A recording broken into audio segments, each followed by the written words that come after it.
Welcome জানাচ্ছি আপনাদেরকে। আজকের এই সংবাদটি হবে ত্রয়োদশ জাতীয় সংসদ নির্বাচনকে কেন্দ্র করে। তাহলে শুরু করা যাক।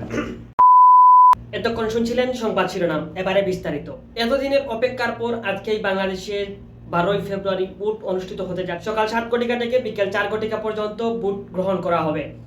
এই ভোটের পূর্বে অনেক সাধারণ দর্শকরা, সাধারণ জনতারা তারা একটা জিনিস তারা মিস করতে যাচ্ছে। সেই মিসটি করার জায়গাটি হচ্ছে বাংলাদেশের বহুল আলোচিত একটি সংসদীয় আসন হচ্ছে ঢাকা ৮ আসন। এখানে দুই প্রতিদ্বন্দ্বী ছিলেন, একজন হচ্ছেন এনসিপি থেকে নাসির উদ্দিন পাটোয়ারি, অপরজন হচ্ছেন বিএনপির প্রার্থী মির্জা আব্বাস। এই দুইজনের কথা শুনে মানুষ অনেকটুকু হাসতো।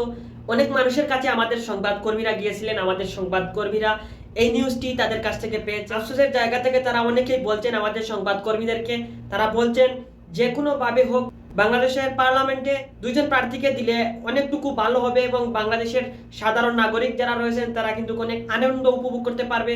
যে এই দুইজন প্রার্থী হচ্ছেন নাসির উদ্দিন পাটোয়ারি, তার পাশাপাশি মির্জা। এই দুইজনের কথা লড়াই যেগুলো চলছিল সেগুলো সামাজিক যোগাযোগ মাধ্যমে ব্যাপকভাবে ভাইরাল হয়েছিল। তার পাশাপাশি মানুষ অনেকটুকু আনন্দ উপভোগ করেছে। আজকের এই দিনের মধ্যে দিয়েই সেই আনন্দটুকু শেষ হতে যাচ্ছে। এই ছিল আমার কাছে সর্বশেষ আপডেট।